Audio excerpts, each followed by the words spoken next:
All right, ladies and gentlemen, viewer Let's discretion go. is advised for this video. Viewer discretion is advised. For those who are watching this video, it's going to get pretty graphic, pretty bloody. I just want to disclose that now. Again, viewer discretion is advised. But this is the first episode of Hell Before the Bell. And basically what we're going to do is, we're going to expose the backstory and true events before the bell rings. Once that bell rings, we're just going to be reacting to the match. Again, it's going to be a very graphic video. So for the faint of heart, I'm going to give you guys 3 seconds right now to go ahead and exit this video. All right, Keith, let's do it, man. That was the quickest It's 3 gonna seconds get of my life. bloody. Yeah. Hey, let's go. Hey, so today, Hell Before the Bell, man, we couldn't think of a better match to commentate on than the infamous Hell in a Cell match between Mankind and The Undertaker, King of the Ring, 1998, June 28th, to be specific. So you're gonna hear, Jim Ross gonna say this is the second Hell in a Cell match in history. It's actually not. It's actually the third. There was a second Hell in a Cell match between Stone Cold Steve Austin, The Undertaker versus Mankind and Kane on the Monday Night Raw prior to this King of the Ring. Kind of dug that up on my research. Here we go. We got Mankind coming out right now. Yeah, I'll tell you what, man. Like a little bit of backstory on this. Like, I'm sure a lot of people already know this watching this video, man. It's just super exciting to relive this match. Mankind was just a beast, dude. So essentially, yeah, man. What, like a week or two before this match, he's sitting there having a conversation with the infamous Terry Funk, the hardcore legend himself, and it says, "Hey, man, how am I going to top what Shawn Michaels and the Undertaker did at Hell in a Cell 1?" And jokingly, Terry Funk says what? He says, "Why don't you let him throw you off the top?" And of course, Mankind's crazy ass was like, "I think I'm gonna do that." His actual response to that was, I think that's a good idea. And actually, I'll get up and climb it again and let him throw me off again. And Terry That's Funk, a crazy son of a bitch, man. yeah, it's wild. This is an exciting match, man. Yeah, I'm pretty excited for this one. I haven't rewatched this one in so long either. Yeah, it's been years. I'm excited to watch this with you. Yeah, it's pretty cool that now that the Undertaker's done wrestling and stuff like that, he's able to commentate on it. A pretty cool fact about this match is, so for years, Mick Foley, he actually thought that he had some either infection or something going on, like some weird rash from the tax, because he always had this rash on here. It's always itching his back. Turns out it was just so many little whole scar tissues that it was just all kinds of tiny little scars on his back. It wasn't a rash, it was just scars. That's craziness, man. I mean, you're going to see it in this match. This dude's going to take some crazy bumps. After the first bump, he could have easily been the end of the match, and the fans would have been pleased. But Mankind was like, "No, we're going to keep going. We're gonna keep the bell going." Look at it; he's already climbing to the top, man. This dude's a beast. look how he's struggling to get to the top too. So the thing with Mankind, right? We'll call him by his real name, Mick Foley, right? The dude's a legend. He's a Hall of Famer. Didn't have the best physique. During this time, like these guys are like in super good shape. Mankind really had to separate himself from the rest of the pack, and what better way to stand out than to just do this crazy stuff that nobody else is willing to do. Up there with Terry Funk, man, like him and Terry Funk, that's how they made a name for themselves. They weren't the best wrestlers. Yeah. But damn, dude, the shit they did to their body, bro, it's craziness, man. Here comes Undertaker. I know. How long do you think it's going to take him to come down to the ring? Probably about 32 minutes. I love this gimmick, too, this whole Ministry of Darkness gimmick, man. Oh, that was such a badass time for wrestling. Hey, so here's some interesting facts that I don't know if you know this, Corey. A lot of people consider this match to be the turning point in the Monday Night Wars. So obviously, for those of you guys that don't know what the Monday Night Wars were, this was WCW and WWF were going head-to-head, right? At this time, WCW was ahead of the ratings at 82 straight weeks. Might have been 83. Let me look at my fact charts here. Yeah, I got 82 straight weeks. Yeah, 82. After this match, though, that's when WWE started coming ahead in the ratings. So a lot of people argue that this match, what Mankind did, and I say that because I don't feel like Mankind gets enough credit. Like, obviously, people talk about this match, and it's a legendary match, right? Like, Mankind just completely stole the show with The Undertaker in this. But you got to give credit where credit's due. Like, we always talk about the Monday Night War, excuse me. We talk about Stone Cold Steve Austin, The Rock, DX, right? You don't really see Mankind involved in that conversation a whole lot. Yeah. You know what I'm saying? Yeah, I would say the turning point, though, there's a couple of rumors out there. A crazy fact about this, dude. He must have been so pissed, first of all, watching, Mankind, Mick Foley, whatever we're going to call him in this, probably call him a bunch of different names. But you can see already the top of the cell, how it is. Undertaker must be pissed because he has a broken foot right now, right? He does. Yeah, he had a Yeah. broken ankle coming into this. So he didn't know if he was going to be able to climb the cage. He was also stressing out, let alone did he think he was going to be able to actually get down. Look at And so that. this, Oh, fans are already going crazy. yeah, Bell and run. Let's go, baby. So let me ask you, do you think Vince McMahon knew they were going to do this? I did so much research on this, and I can't get a positive confirmation that Vince McMahon actually knew that they were going to do this. I think the funniest thing is well, if you ever, I don't know if you've read Mick Foley's book, Have a Nice Day. He says basically what happened at the end of this match. Dude, Mankind and Undertaker go crazy.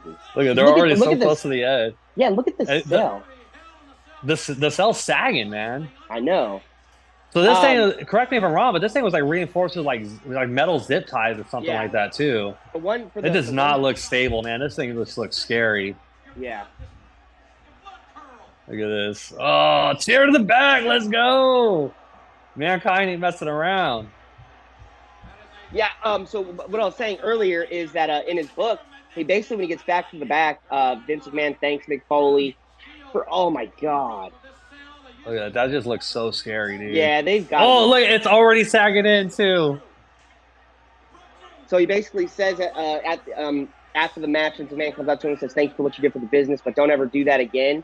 The craziest thing is in the main event of this match, he comes wobbling his ass back out. Oh, they're right there on the edge. So close to the edge. Undertaker throws some good punches there. You got to give Jerry.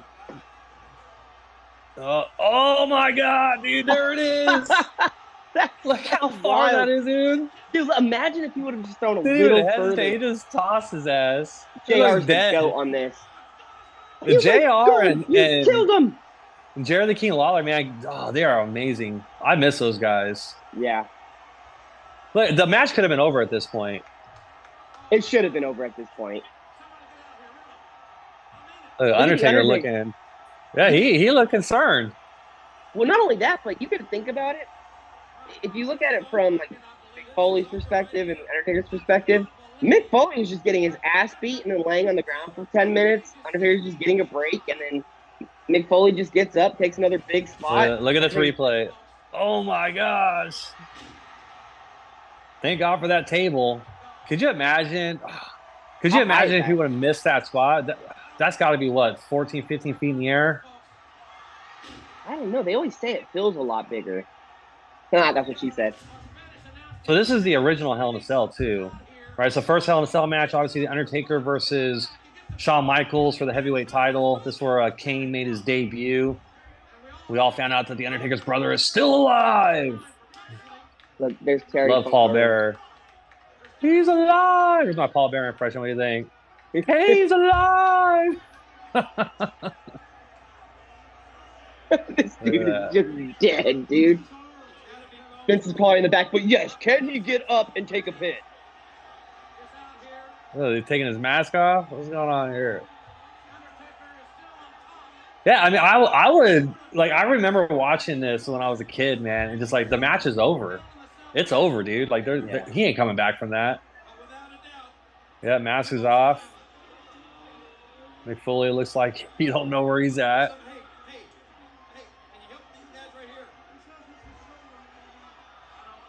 Is this the part where they start lifting the cage, or is that on the second fall?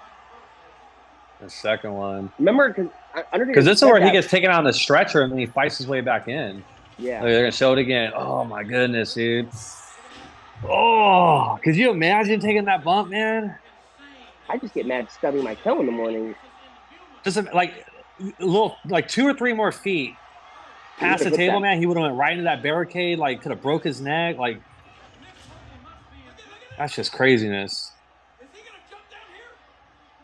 I think this is where they start lifting the cage, right? With Undertaker on top? They might. I'm not sure. Yeah, I think they do lift the cage because they got to get him out on the stretcher. Yeah, so look at Jim Ross already saying that the match is over. But see, I'll tell you what, man. Like, obviously, WWE's choreographed, but at this point, like, this isn't choreographed, man. This is as real as it gets. The match is over. What happens after this, like, nobody was expecting it. It's so crazy what's going to end up happening, dude, in this. I haven't watched this in so long. Yep, there's the good Oh lift the yeah, yeah, cage. they're lifting the cage. Yeah, they got to get him out of stretcher. Did you ever see that one video? It's actually from a Hell in a Cell match. Look, there's Um, Vince McMahon. Put that what was cage up it? there.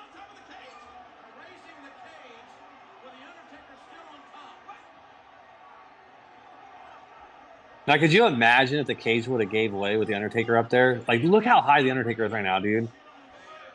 Yeah. And what's crazy is you see it. Like, we're gonna see it here in a minute where he takes a choke slam and goes through the top. Like that top of the cage is not stable, dude.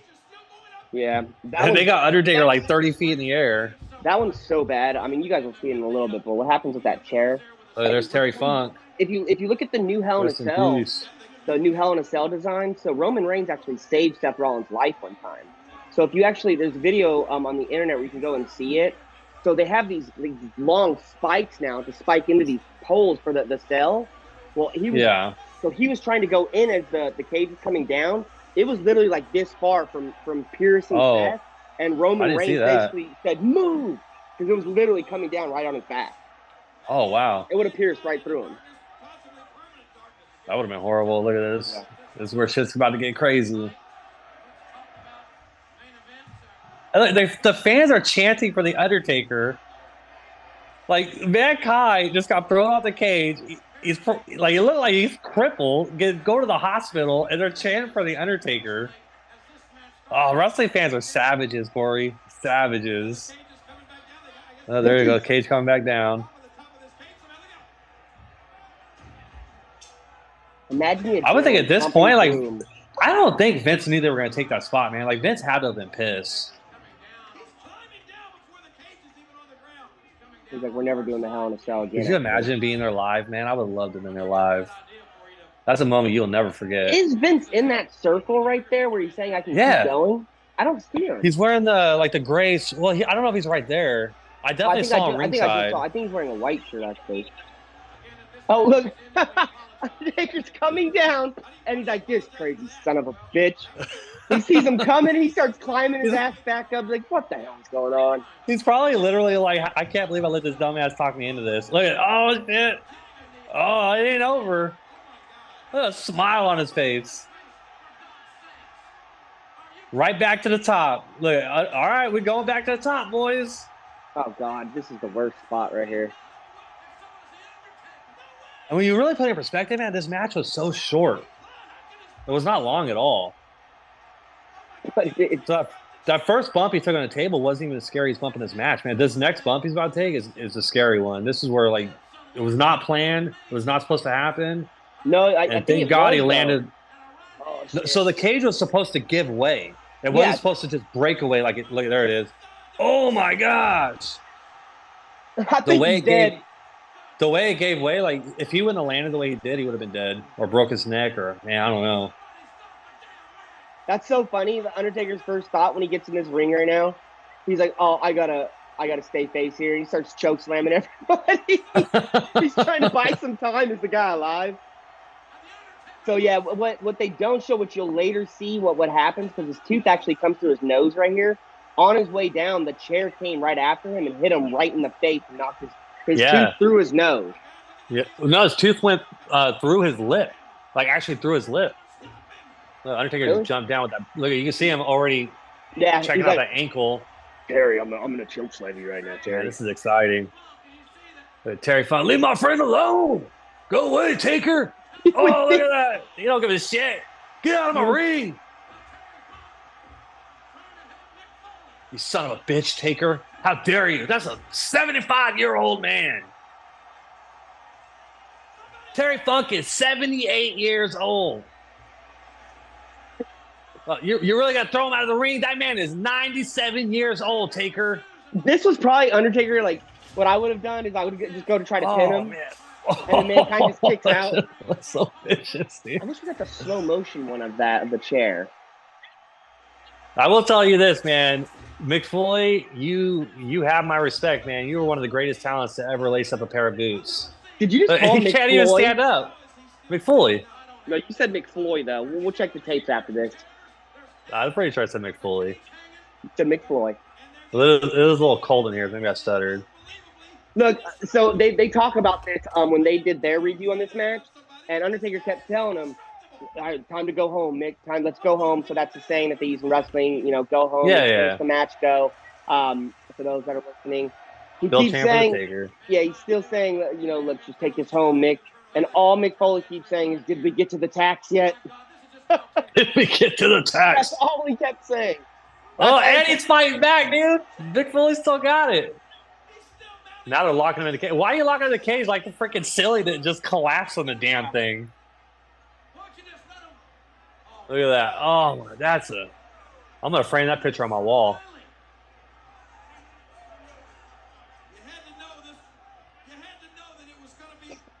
The fact that this dude is still walking, Corey. Yeah, I know. That's what's crazy. That's literally what I was just thinking.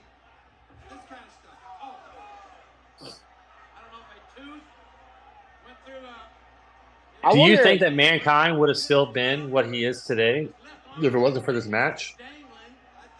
I mean, he would have relatively been known for a lot more stuff. I mean, he's always been good at going through like the tables on fire, the tax and stuff like that. But this really put him over the hump. Oh, for Yeah, I sure. mean, well, it was like a couple years later is when he won the title. Yeah, Yeah, I that's don't what I was remember gonna the say. exact date on that. That was what I was saying. That's one of the rumors that actually ended Couldn't even the lift up the steps. 82, 83 weeks of WCW was the night because it was pre-taped when Mick Foley was actually going to win the title that night, and Oh Eric Bish, yeah, so that's when Eric Bischoff did his whole reveal. yeah, So the whole thing behind that is, at that time, Monday Night Raw was not recorded live, and so Eric Bischoff had announced on WCW Live because they were recording live that breaking news: Mick Foley has won the WWF Championship from The Rock, and it actually backfired on him yeah, because he was because like, everybody tuned out and yeah, went to Monday Night Raw. he tried to spoil it. Don't you guys don't have to go and watch it. I'll give you guys the spoiler right now, and everybody's, oh shit, this is about to happen. Yeah, people were excited to see it. People wanted Mick Foley to win the championship. I can't believe this match is still going.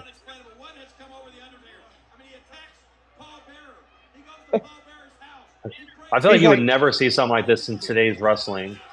Undertaker's probably just like saying to him, he's like, all right, Mick, you've done enough. I'm just gonna Yeah. go slam my head into this fence real quick so I can get a little hurt. All right, what are we doing next, Mick? He starts wrestling You're running the himself. show here. Yeah.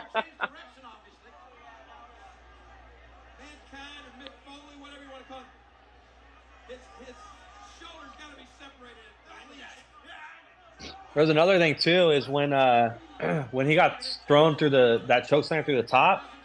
I read an article that he was actually knocked out for about 2 to 3 minutes, and he like was not conscious at all.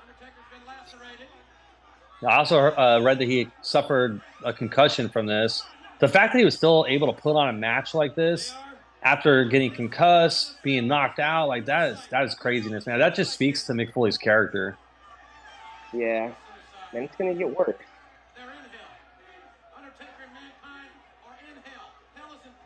Especially with all these matches that Undertaker had.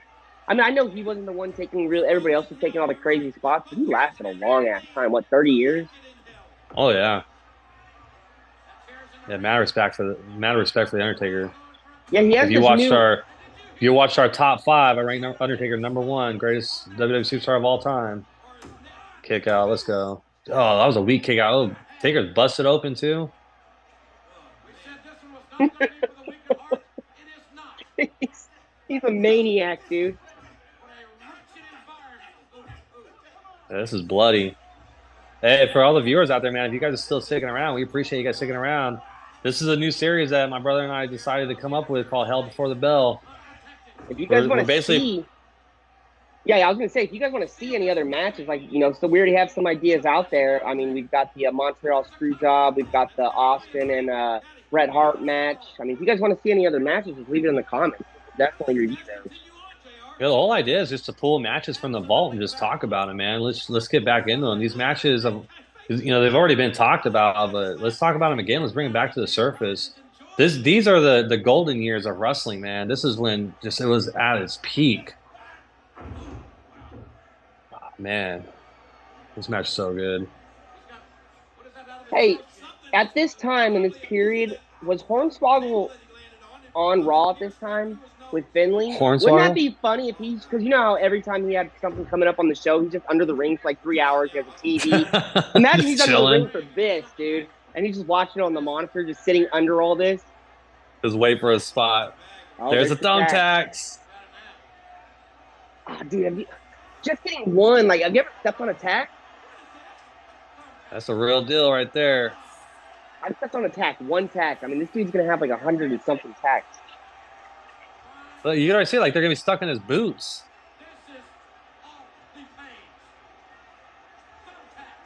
Undertaker's like, oh hell no, you're not putting me in those. Yeah, I'm the Undertaker. I don't get tacked.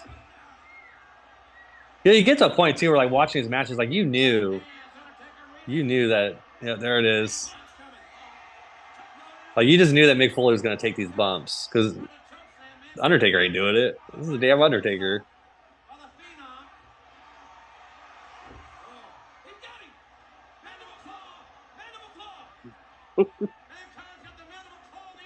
The dirty hands out of my mouth. Like just thinking about some of these funny finishers, some of the gimmicks and stuff that from back. The man of a claw. Yeah, just This is before Mr. Sacco too. Yeah. I mean, just some of the characters, Repo Man, Doink the Clown. I mean, some of these finishing moves. I mean, if you look at Santino Morella, the little snake. Did you see the one with the Great Khali and Jinder Mahal, where he's like one's playing one instrument, the other one's playing another instrument, and they're hypnotizing his little snake, and it's going from one side of the ring.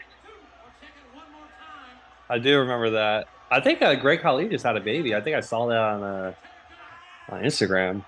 That's gonna be a big Look at ass this. baby. Look at, oh, this is gonna be a nasty bump, dude. Oh, and he's gonna put all his weight on him too. He rolls in it, dude. We didn't get the tax good enough. We didn't get the tax good enough. I think he Mick Foley for you, dude. I think he makes. Dude, let me tell you something, man. Like taking a bump on tax is one thing. The Undertaker landed on him. Like there was no escaping that. And Mick Foley's crazy ass just rolled on the tax. Get the hell out of here. Oh my goodness.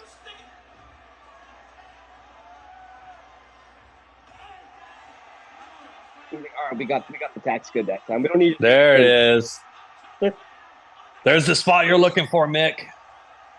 It's time to take this thing home. They're all stuck in his ass. Yeah, they're everywhere, dude. There we go. Tombstone. It's over. That's a wrap.